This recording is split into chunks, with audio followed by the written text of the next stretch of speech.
बड'लेण्ड बुब्लि नायगिरि लोगो नोंथांमोनखौ गिबियावनो आं बरायना लाबाय। नैबे समाव आङो मोगा-मोगि लानो नागिरदों 23 नं दोहिरा बियाबनि इउपिपिएलनि बिजाथि मानगोनां जगदीश रामसियारि। बिथांजों आं दान्दिसे सम मोगा-मोगि लागोन आरो बिथांनिफ्राय नैबे बियाबाव बिथाङा मा मा मावगोन आरो फैबाय थानाय समाव बिथाङा मा मा थांखि लानानै आवगायदों बिथांजों आङो दान्दिसे सम नोंथांमोननो मोनथिहोगोन। नैबे समाव आङो नोंथांखौ बड'लेण्ड बुब्लिनि जाना गिबियावनो बरायना लाबाय।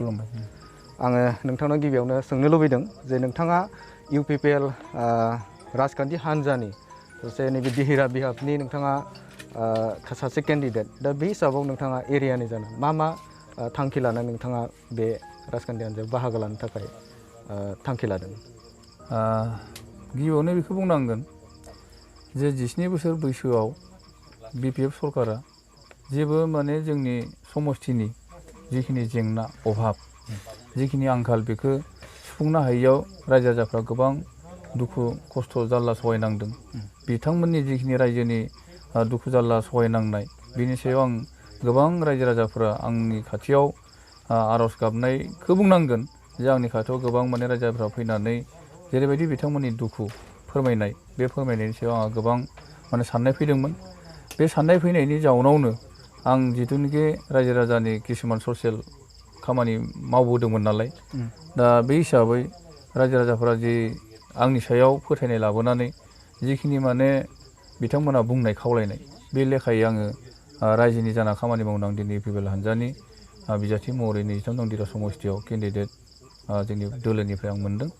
दा बेयाव मावनांगौ खामानियानो गिबियावनो जाहैबाय जोंनि बे 23 नं दिहिरा समस्थियाव बयनिबो माने गोसोआव दुखु नांथावना मोनसे जाहोनानो जाहैबाय दैनि अभाब। आरो बे दैनि अभाबनि थाखायनो जोंनि गोबां रायजो राजाफ्रा दिनै गाख्राव होसिख्राव गोबां माने जोंनि बिटिसि सरकारनो दैनि जिखिनि लोंनायनियानो जा जोंनि आबाद मावनायनि जा जिखिनि दैनि सुबिदा बे सुबिदाखौ मोननो थाखाय बिटिसि प्रखाखननो गोबां माने मेम'रेन्डाम लाइजाम गोबां गथायदोंमोन। थेवबो जोंनि बिटिसि सरकारा बेखिनिखौ माने रायजोनि जानानै रायजोनो बेखिनि माने अभाबखौ सुफुङाखै। बेयाव माने जोबोद दुखु गोनां बाथ्रा। दा बेनि अनगायैबो जोंनियाव गोबां माने जोंनि समस्थियाव हादानारि दं, हाजोआरि हाग्रा ओनसोल बिथांमोना दिनै 30-40 बोसोरनि बारलांबाय माने बिथांमोना हादान सेफायना रायजो जाबोनाया। बे भारत सरकारा जि समाव 2006 मायथाइयावमोन नङा होमबा? भारत सरकारा जेब्लानोखि माने हादानारि ओनसोलाव थानाय हानि जिखिनि पाट्टा मोननांगौ बे हा पाट्टा मोननांगौनि जिखिनि आयेनगत हिसाबै जिखिनि माने मावनांगौ हाबाफारि बे हाबाफारिखौ सरकारा माने मोनसे अर्डार दिहुनदोंमोन नङा होमबा? बे अर्डार दिहुननायाव जोंनि बिटिसि सरकारा दिनैसिमबो जोंनि बिटिसि बाखि रायजोनि जिखिनि हानि जेंनायाव गोग्लैना थानाय रायजोफोर जेरै हादानारिफोर बिथांमोना हानि पाट्टाखौ दिनैसिमबो मावना होनो हायाखै। बेयाव रायजो राजाफ्रा गोबां माने हादान जाग्रा रायजो राजाफ्रा दिनै हानि जिखिनि मोननांगौ मोन्थाय बा हानि जिखिनि मियादि पाट्टानि जि खालामनांगौनि मोननांगौनि जि हाबा बे हाबाफारियाव बिथांमोना गोबां आलाय-आफाय माने जानांगौ जादों। दा बेयाव बिथांमोना जेरैबायदि दुखु खस्थ'जों संसार जानांगौ गोनां जादों। जों दिनै इयाव बिफां-लाइफां गायगोन, गाबोन जों इयाव बारि बागान बानायगोन, सरकारा गाबोन होखारगोन नामा, माबा खालामगोन नामा, बेबायदि गिनाय सोमजिनाया बिथांमोननि गेजेराव दिनैसिमबो दं। आरो बिथांमोना बे गिनायनि जाउनावनो गोबां बायदिसिना मोजां बारि बागान बानायनो सानदोंब्लाबो बिथांमोना बेबायदि खालामजागोन नामा होनना गिनायजों खायसेया माने बिफां-लाइफां गायनाय बा बारि बागान बानायनायनिफ्राय गोजानाव दं।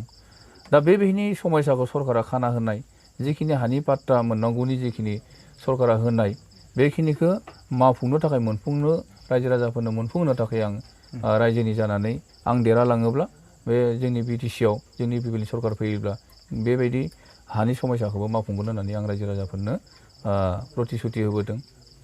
रायजो राजाजों आं माने बेखिनि बाथ्राखौ सावरायनायनि गेजेरजों समयसाखौ समाधान खालामगोन होननानै रायजो राजाजों जजाबलायनानै रायलायनानै आं बेखिनि बाथ्राखौ रायजो राजाफोरनो होबोदों आरो।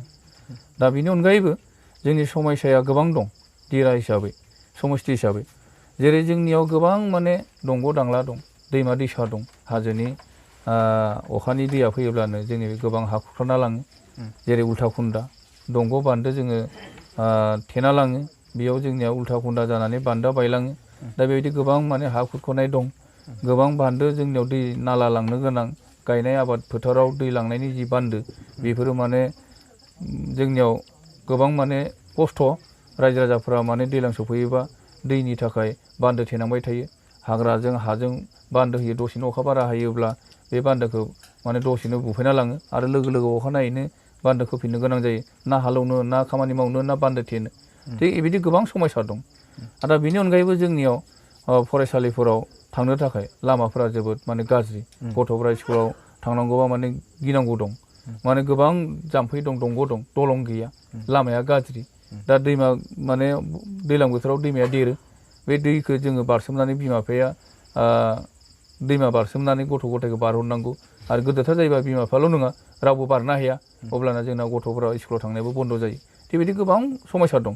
दा बेफोर समस्याखौ सुफुंनो थाखायनो दिनै रायजो राजाफोरनि खावलायनाय लेखा आं दिनै जि 17 बोसोर बैसोआव BPF सरकारा मावनो हायै जिखिनि माने खामानि बेखौ आङो निस्सय रायजो राजाफोरनो मावनो होनो हागोन होननानै आं मोनसे मिजिं थिनानै, जिहेतुकि सरकारा आसनि बानायो नङा होमबा, जों बे आसनिखौ सरकारा आसनि लानायखौ जों पाब्लिकनो जों माने मावना होनो हानायानो जोंनि माने रायजोनि जिखिनि थांखि, बेनो जोंनि मेन उद्देश्य नङा होमबा। दा बेखौ जों मावफुंना होनो हायोबानो रायजो राजानि जिखिनि अभाब बेखौ सुफुंना होनो हायोब्लानो जोंनि जिखिनि BTC सरकारनि जा बा एसेमब्लिनि स्टेटनियानो जा जिखिनि जों बिजाथि महरै देरहालांनाय बा बिजाथि महरै जिखिनि गसंनाय बेफोरखौ मावना होनो हायोब्लानो गासैबो रायजो राजाफ्रा खैफोदनिफ्राय बा दुखु दाहानिफ्राय माने बारग'नो हागोन होननानै आं सानदों आरो। आं नोंथांनाव सोंनो लुबैदों जे नोंथाङा देरहालाङोब्लासो बे खामानिखौ मावनो हागोन नङा होमब्ला, बा नोंथाङा बेसेबां कनफिडेन्स बेवहाय देरहानायनि सायाव, जिहेतु गोबां कन्टेस्ट खालामग्रा बेवहाय दङ। दा दिनैनि दिनाव UPPL राजखान्थि हिसाबै जिखिनि जोंनि दोलोखौ रायजो राजाफ्रा मदद खालामबोदों, दिनै जोंनाव मेनलि दिरा समष्टि हिसाबै जेनेरेल सिट बा अपेन सिट, बेयाव बुंनो थाङोब्ला आगोलाव 2015 मायथाइयाव जे इलेक्सन BTCनि बेयाव जोंनि बेयाव बर' होननाय घनश्याम दास होननाया देरहालांदोंमोन। दा बिथांनि सायाव आगोलाव मोनसे आबेगिक सृष्टि खालामनानै, जाथि जनगोष्ठीनि गेजेराव मोनसे भेदाभेद सृष्टि खालामनानै, जेरैबायदि बर' होननाय मोनसे धौ सृष्टि खालामनानै बिथांमोना देरहालांदोंमोन। नाथाय दिनै बर' होननाय बे सोदोबखौ बयबो गाज्रि मोनो। दा गुबुनारि बर' होननाय, बर'नि अनगायै जेमान जनगोष्ठीफोर दं बिथांमोनाबो बेबायदि राजनिति खालामनायखौ गोबाङानो दिनैनि दिनाव गाज्रि मोनदों। माने बे इनाय जादों होननानै बिथांमोना दिनै बुजिनानै बर' दलनिफ्राय गोबाङानो गावस्राबोबाय, बर' संगठननिफ्राय गोबाङानो गुगाबोनानै जोंनि UPPL दलाव खामानि मावनो थाखाय आवगायबोदों। गोबां दैदेनगिरि नेताफोरानो जोंनि UPPL दलाव जयेन जानानै जोंनि UPPLनि जानानै बिथांमोना प्रसार खालामबाय दं, खामानि मावबाय दं। बे हिसाबै बिथांमोना दिनै जिखिनि जोंनो मावना दिन्थिनाय, जोंनो जिखिनि मावनानै होबोनाय, बेखिनि हिसाबै दिनै जोङो नुनो थाङो बा जों मिथिना मोनो जे जोंनि दिरा समष्टियाव एबार जोंनि UPPL दला देरहानाया खाथां। मानो होनबा थांनाय जों पिसिदाराव बा पिसिदार हिसाबै जों 2015 मायथाइयाव जेब्ला जों इलेक्सन गेलेदोंमोन, जों हामान्य एसे भटआव जों जेनदोंमोन। बै समाव जोङो बर'नि जिथु थौमोन, बेयाव जोङो बर'फोरनि भट जों मोनथाराखैमोन। बै समाव जों हामान्य नाममल' भटआव जेनदोंमोन। दा बेनिखायनो बे हिसाबखौ खालामना नायोब्ला दिनै बर'फ्रा जिथुखि जोंखौ हेफाजाब खालामदों, बेयाव जों देरहानाया खाथां आरो दिनैनि दिनाव। दा बेवहाय जिहेतु नोंथाङा बे जायगानिफ्राय जुदि देरहालाङोब्ला नोंथांनि ओनसोलाव माबे बिथिंखौ लानानै नोंथाङा बांसिन गोसो होगोन, खामानि मावगोन? दिनैनि दिनाव किसुमान खायसे बाथ्राखौ आं आगोलनि सोंनायनि फिनावनो होलांदों नङा होमबा, जेरैबायदि समस्याफोरखौ लानानै मावनो होननानै नङा होमबा।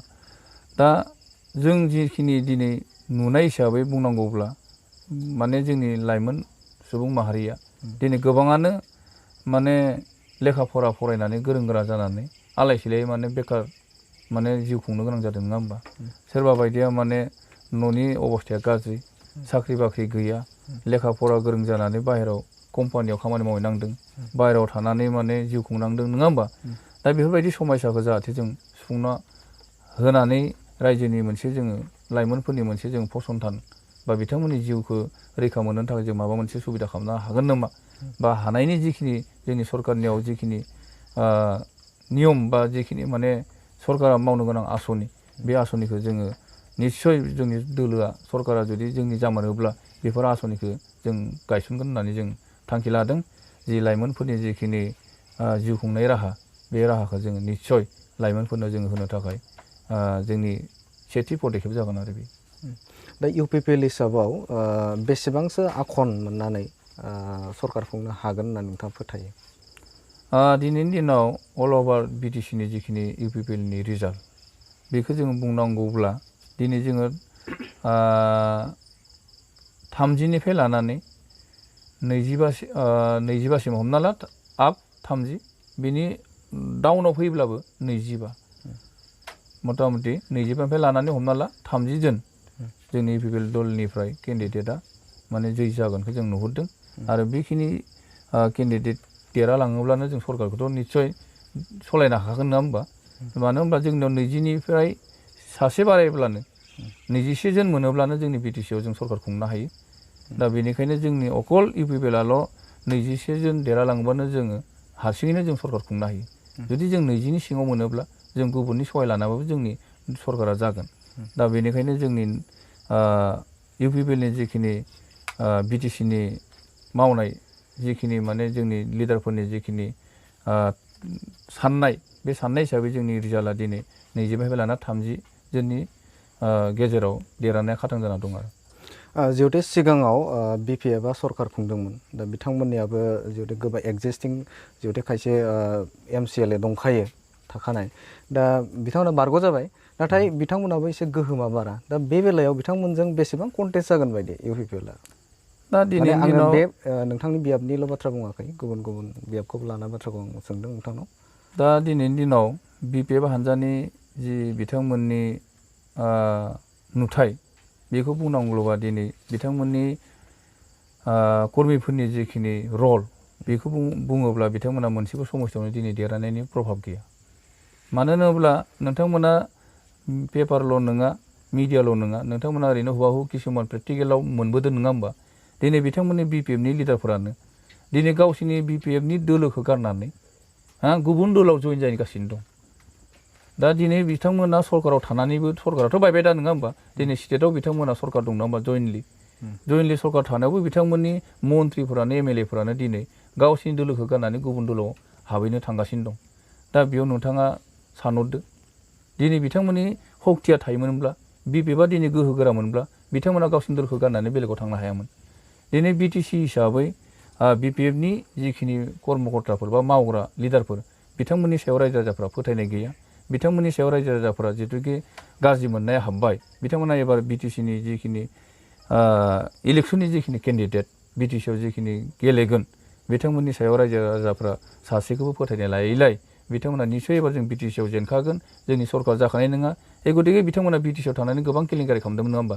बे 19 बोसोर बैसोआव बिथांमोना सरकार खुंनायाव जिखिनि केलेंकारि खालामबाय जिखिनि जाख्ल'बाय बिनिफ्राय बासिनो थाखाय बिनिफ्राय परित्रान मोननो थाखाय बिथांमोना दिनै गावसोरखौ बासायनो थाखायनो गावसोरनि दोलोनि जिखिनि भबिसतनि नुथाय बे नुथायखौ नुनानै बिथांमोना गिनानै गावसोरनि दोलोआ जिहेतुके सरकाराव फैखाला गावसोरनि खुंथाय जिहेतुके जाखाला गावसोरनि पावारा जिहेतुके एबार माइनास जागोन बेखौ नुहुरखानानै बिथांमोना दिनैनो गावसोरनि माबाखौ बासायनो थाखाय बिथांमोना गुबुन दोलोआव हाबहैगासिनो दं।